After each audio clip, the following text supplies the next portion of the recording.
and he was like, "Oh, can you hold this for me?" And it was just his gorilla pod and his camera. You know, like the synonymous Casey Neistat holding the like thing.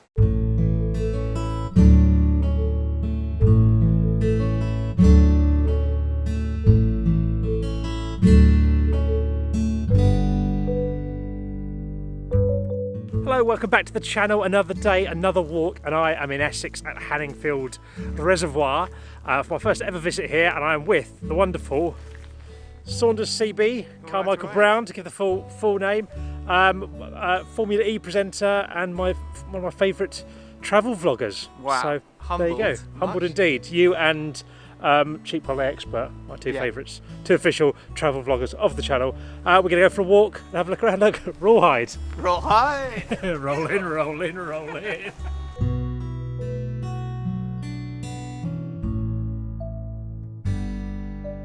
So Saunders, where are we? You suggested this place. Yes, it's Hanningfield Reservoir, just short of Billericay in Essex. I went to school probably about 10-15 minutes from here. Grew up about 20-25 minutes from here. And it's just remarkable because I have a real pet peeve about people talking excuse the French, about Essex. Yep. Because Essex to me is like a beautiful countryside. Yeah. But people only know it as like the only way is Essex, especially abroad. Yeah. So like this is a great example. It's a massive bed of water in the middle of like nature reserve in the slap bang middle of Essex. It's weird, isn't it? Because even before the Only Way is Essex, there was a sort of Essex girl jokes and stuff like that. Why do you think Essex has got that reputation? I don't know. It goes way before my time. Yeah. I think it goes. Well, that side of Essex anyway, the Greater London side of Essex is just like the offshoot of London, right? Yeah. So you get that. I don't know where it came from. Like the Essex girl, the Essex like look, the feel. Like, I don't know. You're probably better to answer. Yeah, that I remember as a kid. I remember Essex girl jokes being a thing before I really probably knew where Essex was. It was just over the sea from me. I want to know. I'm going to get to the bottom of this. Yeah, we'll do some research. Yeah. So you grew up fairly close. Did you do a lot of walking and stuff like that? Not massively. I actually only really got into like the whole getting outdoors and stuff when I was like later teenage, almost like 20s. Right. Which is remarkable because this was literally on the doorstep. I didn't do that much of it. There was the odd bit of here with school trips and things like that. But we weren't like a family that did like big adventure holidays. It was a bit more low key stuff. What sort of stuff did you do for holidays? Just like we had like amazing ones like where we went to like Disneyland and stuff like that. But otherwise it would just be like a little house or a little apartment in Spain somewhere next to the sea, that sort of, generic family fun. Generic family fun. Here's your family. We should say first of all, people don't know, you're from a dynasty of YouTubing family, aren't you? Sort of thing. Your brothers are Spencer FC. Yeah. Spencer, as you probably know him, and Seb on golf. So a couple of YouTubing things. Why do you think you've all gone into this trade? I mean, I don't know. Spencer's definitely one to kick it off. Because he worked in it behind the camera, like as a producer. Yeah. So he was learning that sort of stuff. But then when he did his stand up and he did his other bits like that, he started putting them on YouTube. And I actually used to help him film a lot of those back in the day, a lot of those little sketches and stuff like that. And yeah, he massively did the path, saw how it all played out and all the amazing things that can come from it, and like the sort of freedom in being your own boss and creating your own stuff. And I guess like seeing that made me, again, being behind the camera at the time, go, I wonder what it would be like in front. And my journey was very supernatural. Like I actually turned filming as a job into documenting me filming as a job. And then it all came from there. And Seb was like so involved with the behind the scenes of Spencer stuff more recently, and then he was doing his golf stuff as well. It just seemed like, I guess he followed a similar journey. But it is weird because right now I feel like the least YouTuber in my family, and I'm including my mum and dad in that. Right, okay. Yeah, because they're all part of hashtag and stuff like that, aren't exactly. they now? Yeah. Did you get down to any of the cup games? Yeah, I went to the last FA Cup game and unfortunately got knocked out. But I mean, it's just a mental story. It's mad. Like that brilliant. team were 3 leagues above them and it went to penalties. Yeah. I don't know, that says amazing things about hashtag, but it says very damning things about the other team. But yeah, I was gutted to see the journey end, but amazing that they got to like the second round qualifier of the FA Cup as a non-league team. It's mad in the first year of FA Cupping, isn't it? Exactly, so next year, first round proper. Next year they're winning. Yeah, next year they're going to win the FA Cup. Hashtag guaranteed. United, Liverpool. In the final. Penalties. Brilliant. There we go. Marvellous stuff. You talked about your channel, Saunders Says. It's a bit dormant at the minute, isn't it? It is. And I think I might probably be your most annoying viewer because I love your travel thing so much. Every time I see a picture of you abroad, I'm always texting going, travel, you doing a video, and it's always, no. What are you going to do with that? Are you going to do anything more? The plan is to do more in it, and I feel like so bad that I've neglected it because it hasn't been like a choice to be like, oh, I don't want to do that anymore. It's been more just because like, other stuff's come up and it's meant I haven't been able to put the time into it. And there was a few things about like making videos that I used to like not fill me with like the most amount of joy for doing them. I was like worried too much about the number side of it and less about the making it. So I took a break from it. But yeah, I do want to get back into it. Like definitely, I think that I really do. And I'm approaching a time where I've got potentially a different angle to go down with the journey that I've had. That's good because travel videos are not the best time for it, is it? Not a great market for travel videos currently, unless you want to do like I went to the shop. Yeah. Went for a mini break in Milton Keynes. Yeah, exactly. Yeah, no, fair enough. Well, I look forward to the day when that happens because I do thoroughly enjoy your travelling. So I mean, I have to thank you for the consistent pestering because it does actually help me. Like it isn't annoying to me. It's okay, like it makes me really think about it. And when I see those comments, I do probably spend the next half an hour thinking about how I can do it, which is good. Okay, good. Because I do it quite a lot. Like I'm committed to this, getting you back into it. We've also discussed in the past. We did a live stream on Instagram. Where we did coffee tasting. Yes. You're a bit of an expert in tasting coffee. So obviously I brought along some coffee for did you. You? Yeah. Okay, let's have a look what we got. So I've got a thermos. I've not brought anything beyond that, but I made it with a cafetiere. Slight issue though, I always have a mug with people's names on it. The label printer ran out of battery on the U of Saunders today, so you've got no label, and I'm really sorry. That's right. I love this though. This is great. It's quite good, isn't it? Yeah. So I've got my name on mine still from before, but Saunders doesn't have a name. Well, it does have a name, but not. I do like this mug a lot though. Yeah. I want to see how your cafetiere skills are coming along. Thank you. Just black coffee. Yeah, absolutely. I know, as a connoisseur, that's what you like. I judge people on what I think they'll want. Like when we do Jaackmaate, I'm thinking, well, he's going to want like a milky tea, isn't he? Which basically is me saying milk 10 sugars, please. Yeah. Thank you very much. So I sort of judge by how cultured I think people are, what they want. And if they do, I do think they want sugar. I don't really like sugar, so I just don't give them for it. Yeah. How's that? Let's have a little. Well, first of all, the thermos is doing an exceptional job of keeping it warm. It's like it's just come out of the cafetiere. Yeah. That's quite nice. What is it? Where's the bean from? It's Union coffee. Yeah. But, and I will say this, it's Union coffee that I bought in Sainsbury's. And I think if you order it from them online, it arrives fresher. And I do notice a difference in taste from the same coffee blend of getting it from Sainsbury's as if you order it from Union and it comes freshly roasted. I wonder how long it sits in that depot for. That's what I must be thinking. Yeah, I don't know. It's still very nice. As I think. Yeah.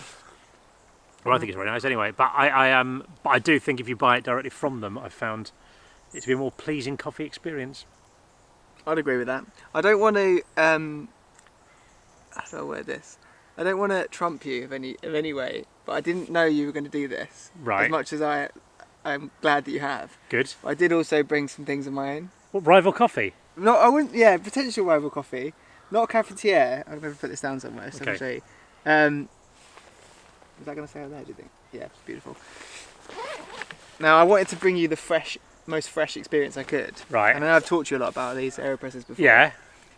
And I know what you're thinking. Well, you haven't got a thermos. No, Where's the hot water? Plug here. Where's the plug?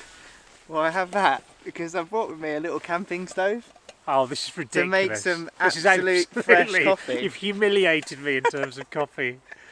That's ridiculous. So we're going to brew a fresh coffee? We could do it now, we could do it later. I'll tell you what, why don't we have this coffee now? Yeah. And then we can carry on our walk, find another little place you can brew your little coffee and all over my coffee. That's terrible. Let's get coffee drinking and walking. That's incredible, that's impressive. If people didn't see the live stream, you did like a course on coffee tasting, didn't you? Yeah, I did like a little masterclass, like workshop on it, just to learn about how. Oh, there's a little bug on the lens. Oh yeah. Hello, mate. Are you gonna? I don't want to touch you, but come on. Get off the lens, we're trying to film. He can be part of it. It's fine. We'll just see. Okay. We'll just watch him. It It could be something people can enjoy. A bug crawling across the screen. But Everyone's just tapping their phones trying to get rid Yeah, of it. yeah. I just got into it. There's people that know me, Robbie. They quickly learn that I don't do anything in halves. Right. If I get into something, I'll get like really into it. That's good. Almost I'm a like bit that, I obsessive, think. addictive, like sort of thing. So, and coffee was one of those things I got massively into it to the point where I was just like, I want to know everything about it. Yeah. Got a course for Christmas from the girlfriend and did it, and it was amazing. Like, I'd really recommend it. So what sort of things did you learn? Like how to taste coffee? It was the first part of the workshop was tasting, but it was also like learning about why the beans taste different from where they come from, why the sort was different, how altitude plays into it, how like there's this thing called the coffee belt, right? Right. If you look at a map, imagine a map flat. Yeah. I mean, obviously, flat Earth. People believe that that's a thing. Yeah. I'm very much flat Earth, anti-vax on this channel. Imagine a flat map. If you could basically draw a line right through the middle of it, Yeah. and that is the like perfect coffee places. And you'll see that goes through places like Colombia, Bolivia, Brazil. Why is that? And then it's just the It's the equator. It's essentially the equator and the just the properties of the Earth within that point of where it is. The same with why climates are like they are in certain places. Like That's why you don't get very good Welsh coffee. it's why the Welsh coffee is dreadful, and you don't get a lot of coffee in the north. You just get and if they sell good coffee in like Norway and stuff, it's because they've taken a blend from somewhere else. Okay. Because they don't have the earth properties to grow good coffee, so they could fabricate it and grow it all in a lab. So do Italians grow their own coffee, or do they get their coffee from elsewhere? I think you can get Italian grown coffee, and because they have the Mediterranean side, like towards the north, the south of Italy, you'll get better. But I mean, you can grow any these days. You can they're growing farms in New York City, like inside, like vertical buildings, like optimum temperature, climate control, everything, right? But that's why like Africa and South America are like the best coffee. Nice. And it's different like altitude in South America, and then like the acidity and the sort. I'm getting really into this. You see what I mean? I get obsessive, and I just. It's good to have that little knowledge, and then once you've learned something, do you continue learning for life, or do you go, I've learned enough on that, I'm going to move on to something else? Occasionally the latter. Yeah, I do often don't stick with things. But the two. But if you've got a working knowledge of something, then you've sort of, right, I'm a semi-expert in that, I can move on. I can see that. Learn more stuff. I think, especially in a professional capacity, I potentially am the definition of jack of all trades, master of none. Right. Which has worked to my benefit in a few points in my career, but also worked to my detriment, where people like don't think, oh, this guy's amazing at that. Yeah. He's just good at these things, and I kind of follow the same thing with like my interests. I'll just like learn quite a lot about a lot of things. Okay. It's only recently where I've actually gone, thank you, full in on a couple of subjects. Coffee was one of them, and then most recently it's just been like the environmental green side of things and the science behind it and stuff. Did a little course on that recently. Oh, nice. Did a graduate level course on the science of climate change. Right. From an offshoot of like a digital offshoot of Harvard. Oh, wow. Called SDG Academy. It took me 6 months, but it was worth it. And what's the key takeaway? We're all screwed. I mean, the dark side of it is the future does not look good. But that's the thing, is that you hear, without getting too deep into it right now, you hear all these stories like this is happening, this is going to happen. If we don't change this, it's going to happen. All of it is doom and gloom. All of it is like disaster scenario, nothing to be happy about or look forward to. But when you actually, like, I wanted to remove all that and just go to the science and understand why it's happening. Right. Because at least if you understand why it's happening, you can start applying like principles as to what can stop it. Because you know, on, off, yes, no, right. The real binary way of looking at it. So I did that, and it was pretty fascinating. Like, I would recommend anybody just go and take like even just half an hour or an hour to read about how the weather works. Like beyond the obvious, it rains, it snows, whatever. Actually, why it is how it is in certain places of the world, and it is so enlightening to everything. Right. Like seasons, plant growth, soil, like it's enlightening to absolutely everything. Like wind, the waves, why you get storms here, and things like you turn on the news and you see wildfire in California. Yeah. Before that, I'd be like, oh, how terrible. And now I look at it and I go, I know exactly why that is, and I know why it's happened this early. Wow. Because it's really simple stuff. Yeah. But, like, someone has to just tell you it, or like you have to learn it. That's interesting. My obsession at the minute is making beer. Got really into that. I need to try some of this. It looks amazing. When the next lot is done, I'll give it a go.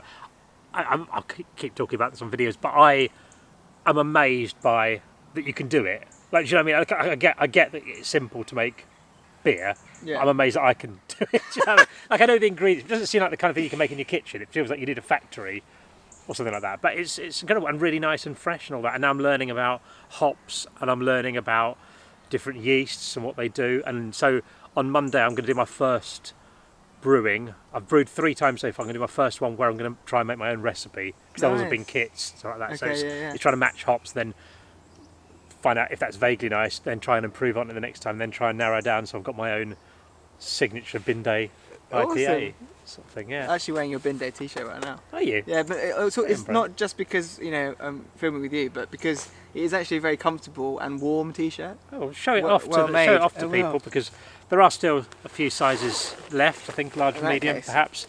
So RobbieKnoxMerch.com if you want that. Not set up. Hashtag ad.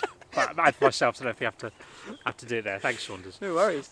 Yeah, well, marvellous. So bin day IPA is coming along nicely, but I find it so fascinating that it is essentially 4 ingredients, but you get such a variety in it by what you do with those. What's your biggest learning been, do you think, making beer? Like, what was the thing you go, oh, that's why? Well, how simple it is. Right.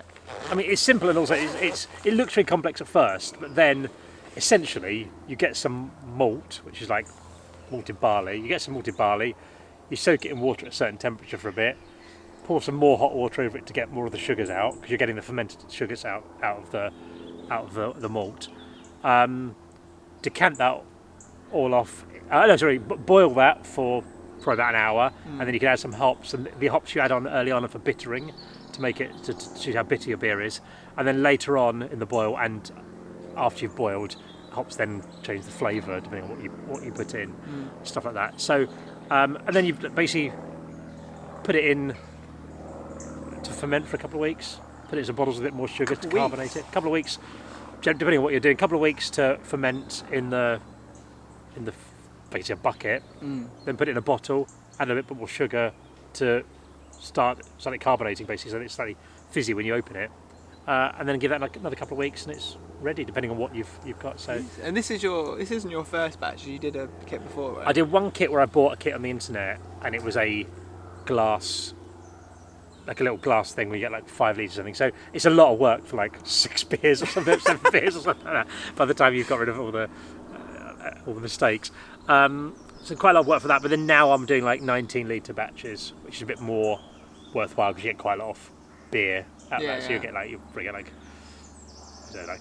30 odd bottles or something like that. So you've got the little bottling device. I've got a bottling device and all that. Yeah. So I've done a couple of IPAs. I've got porter. I've just started fermenting this week as well, and next week I'm going to start brewing my own recipe. We'll see how we go. Decent. I look forward to trying some. Yeah. Come around sometime. Have a brew day. It'll be fun. Sounds good. Yeah. Awesome. So we could do a bit of walking. Yeah, let's do it. We've still got the water to see. Yeah. This coffee's actually really good. It's all right now.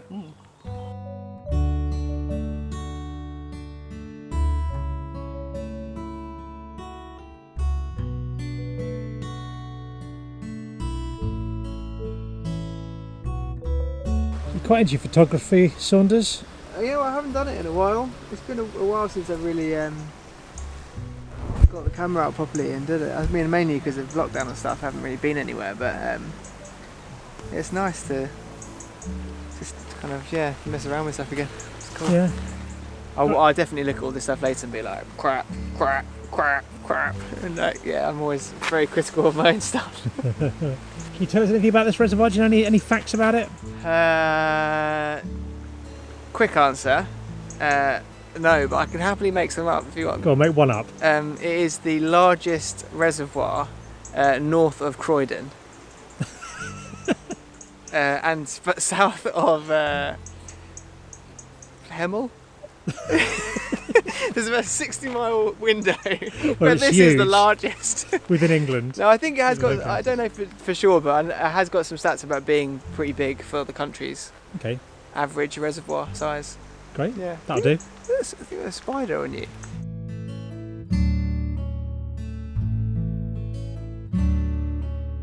So there's a massive bench. That is sizable. It's nice. Nice little leg wag place, isn't it? I feel a bit like this. I feel like with my children. They can't quite reach the ground and stuff. Oh, brilliant. I mean, you can sleep on this. I'm sure people have. I'm sure, given the county that we're in, people have done much worse. Good. Thank God we got hand sanitizer.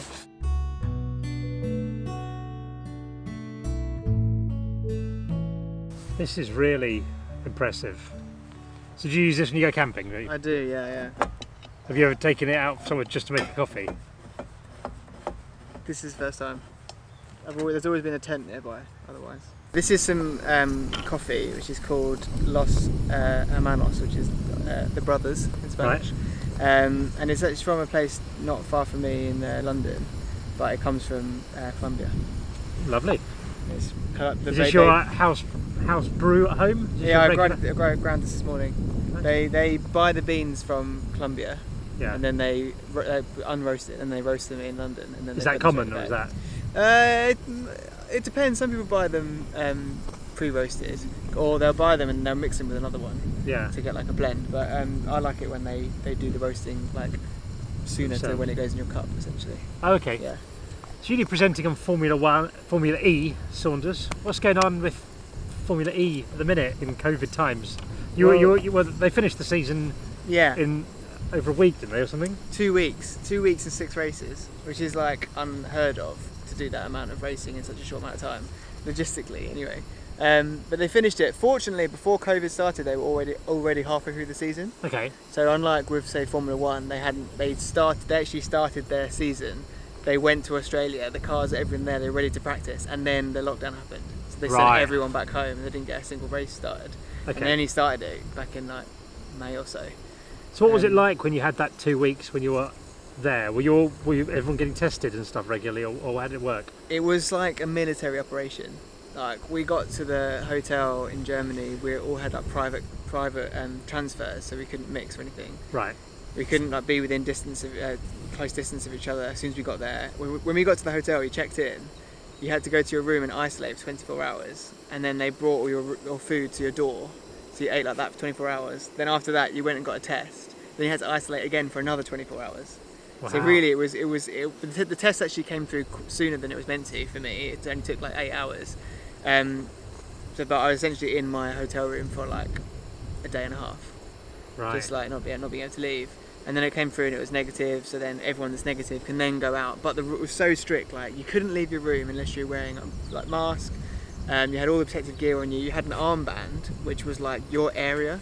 So like your area of where you work within Formula E. For me, it's like the paddock because I need to be near the drivers and stuff. So I had that, and you never see anybody else with another armband. For the whole 2 weeks, you're only within those people of the yellow armband. So you're in your little paddock. Little bubble, yeah.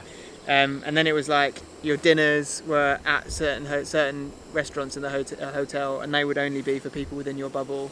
And like it would swap, so the people from the blue bubble could have dinner in that restaurant one night, and then you'd have it the next night. Wow. And then it was like coaches from the hotel all the way to the track and back. Completely like it was. The good thing is that even though it was military, I never felt unsafe. No, because it was so good.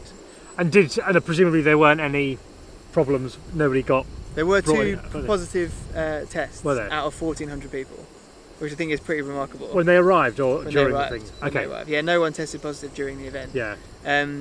And it was unfortunately a team principal, so like the boss of a team. Right. So it means that when that happens, you're in your hotel room for 2 weeks. Right. And they bring the food to you every day. Yeah. So he was isolated in his hotel room while his team were racing in the last 6 races of the championship about 5 miles away, and having to do all his job over Zoom or whatever. And the other person was the co-founder of Formula E. So it couldn't have happened to 2 worse people. Yeah. But other than that, everything ran smoothly. It was madness. They actually made a pretty cool documentary series about like how you go about putting a sporting event on during COVID. Right. And a lot of it's on YouTube, but I think they're making something bigger with it as well. Wow.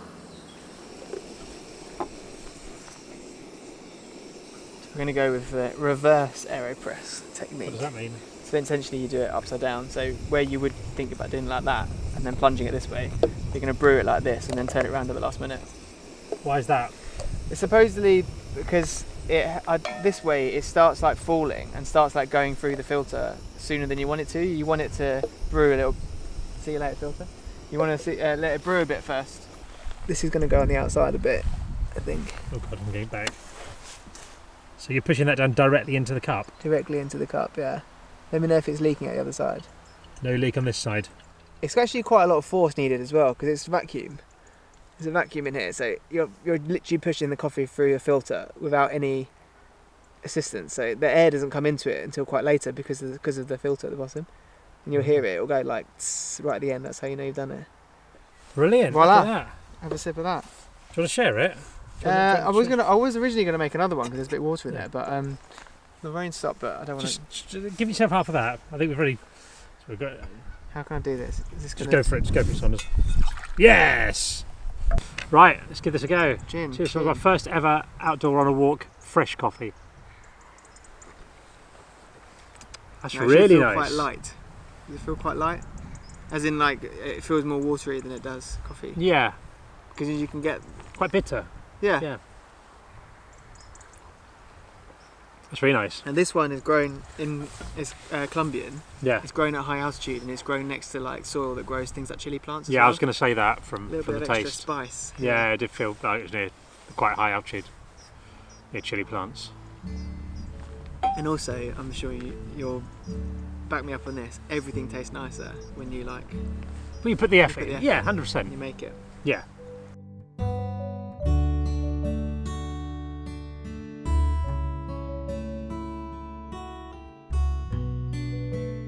Not sure I've ever been in a hide before. It's the idea is you can look at birds. Have you ever been in a hide before, Saunders? A couple of times, yeah. Did you see nice birds? I've spotted some interesting birds. I did one in Borneo actually once, which was trying to spot pumas. Wow. No pumas were spotted. Oh, It was disappointing. very underwhelming. I think it might have also been a bit of a con, and there wasn't right. actually any pumas to be spotted Oh, what? A conspiracy by Big Puma? by a big puma.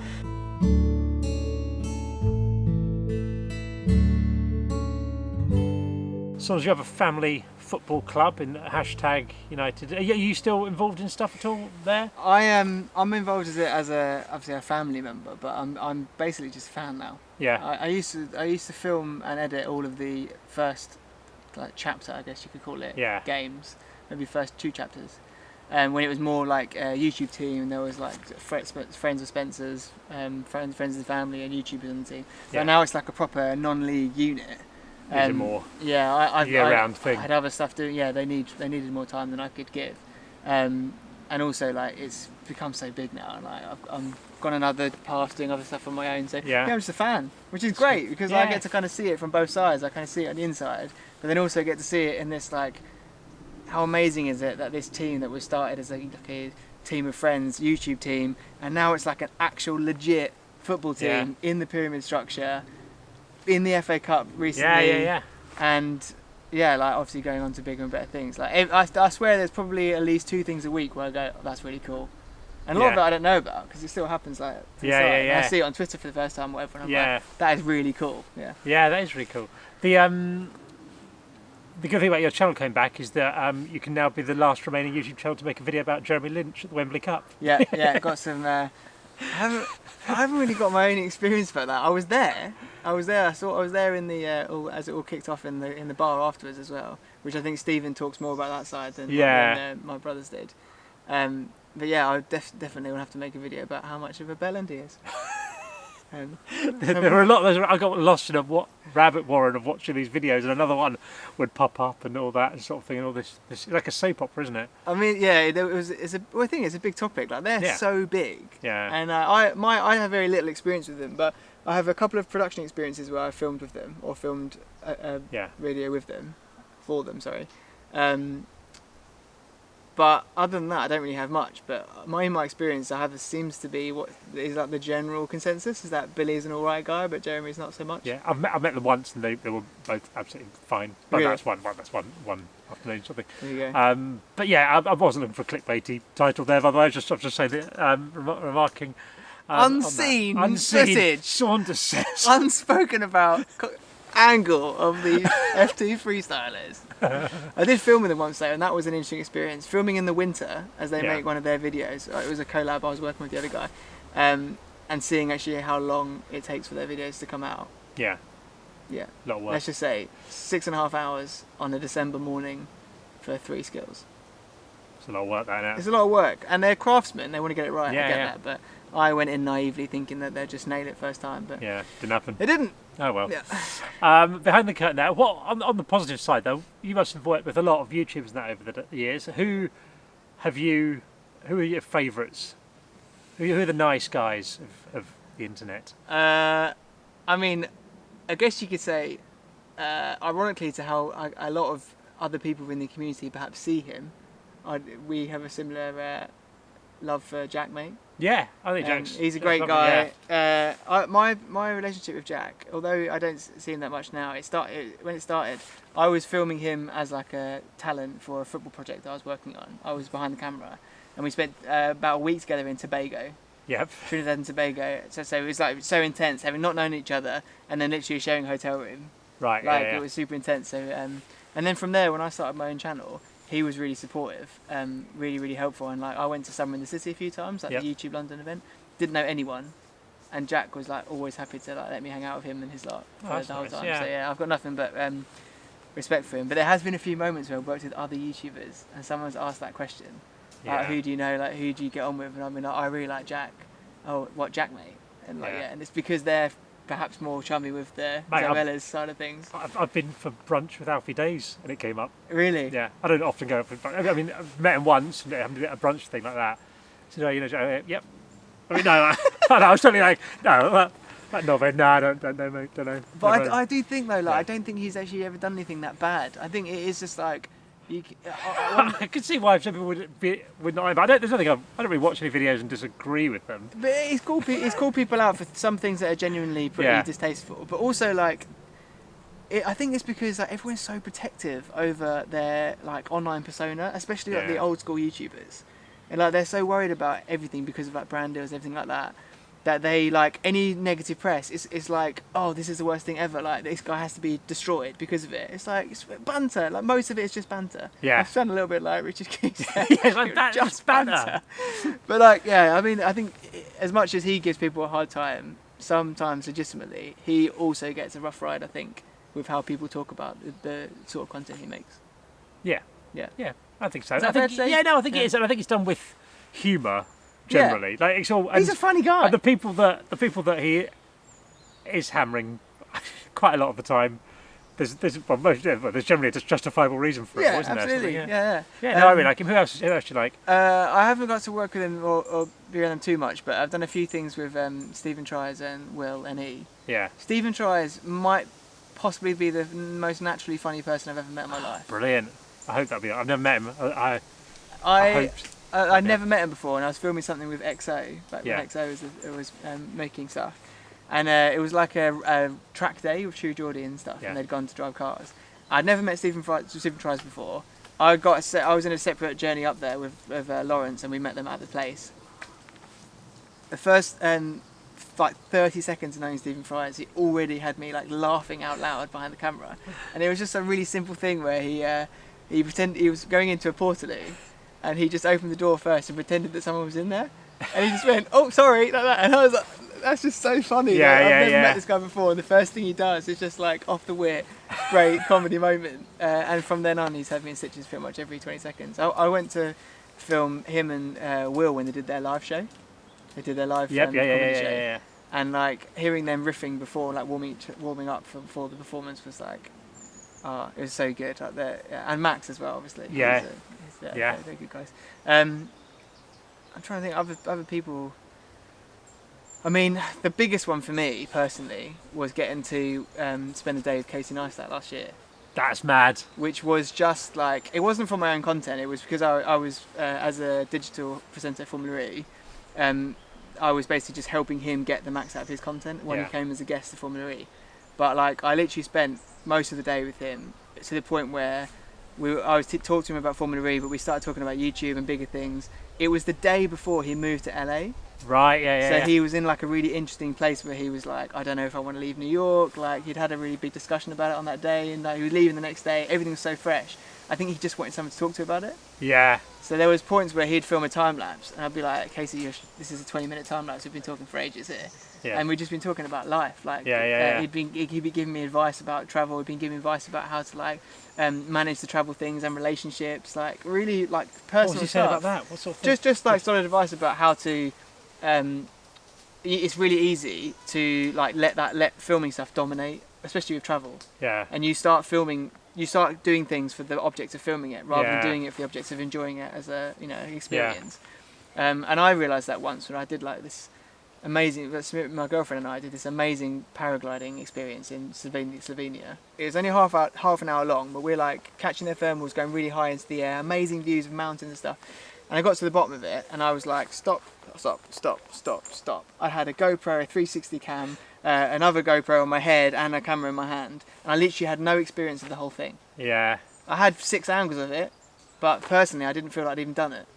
Wow. And that was like a real telling moment for me. I was like, I'm doing this for the wrong reasons here. Yeah. I need to get back into doing travel what I like for it. And Casey said a similar thing. He was like, you just got to know. He instructed me to have a plan.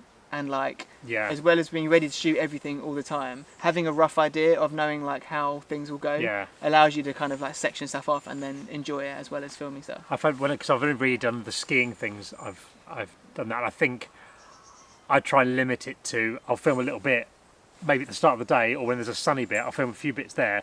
I know I've got a couple of minutes from that day at least, and then enjoy the day. And occasionally if something happens, you can pull it out, something like that. But I think if you try and focus on getting something, I've found, and then enjoying yourself, because you're right, you can easily get so distracted by it and forgetting about the real moment. But, and also voiceover afterwards I find helps, because I find it's easy to just be chatting and enjoying yourself and getting a few just general shots of that, and if you can then work on what the content is afterwards to a degree, there's sort of less pressure to get something at the time. That's what I find. Casey Neistat's the GOAT, isn't he? He's the best. I mean, he was around. easily for me one of the reasons that gave me the like confidence to start doing stuff. Like, I've having watched his videos for a couple of years before I'd even thought about starting any of my own. There was a really surreal moment on that day.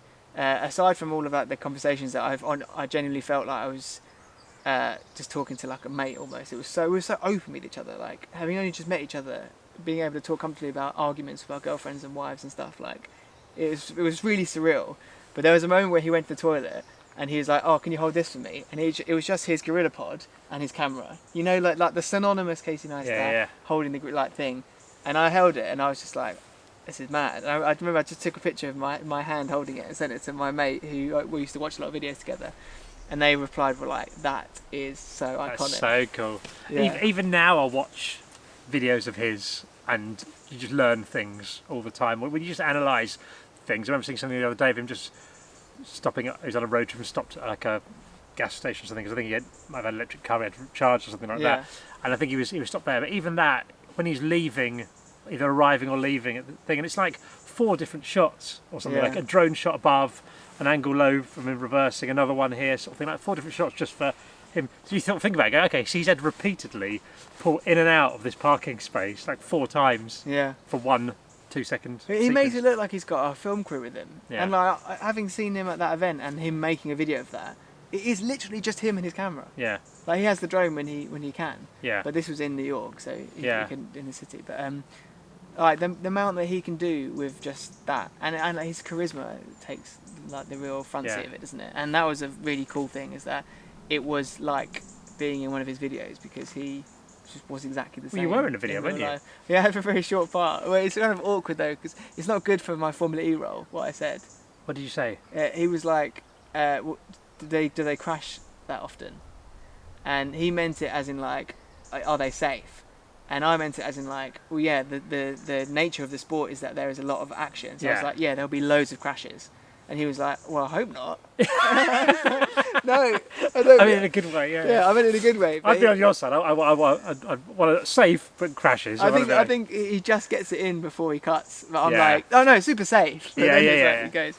But it was weird, because a couple of years before that, he'd asked for some videos for a Q&A he was doing, and I sent a video from like my bedroom on my phone of like a question about making content. and he put it in his video. Oh wow! And at the time, I was like, "Oh, that's so cool! Like, this is like my idol guy." And I'm in one of his videos. To think that like 5 or 6 years later, I'd be like spending the day with him. That's amazing. It was really cool, and it sounds like a little bit, I don't know, fanboyish, I guess. But fine. when you really respect a creator like that, Yeah. not just in like, you know, like how big they are, like the idea of actually how talented they are, Yeah. how they've actually inspired your career choices and stuff. It is Yeah. super surreal to hang out with someone like that. Yeah, amazing. It's really Brilliant.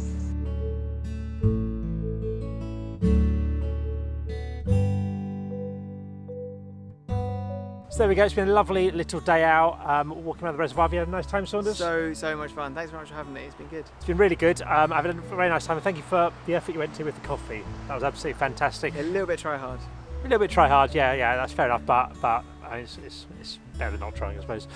If you don't know, my voice went funny then. If you don't know Saunders' channel, or if you haven't seen for a while, head over there and check it out. There's loads of good travel things in the past, and he's been filming a lot around with me today as well, so there'll be hopefully a video. Will there definitely be a video?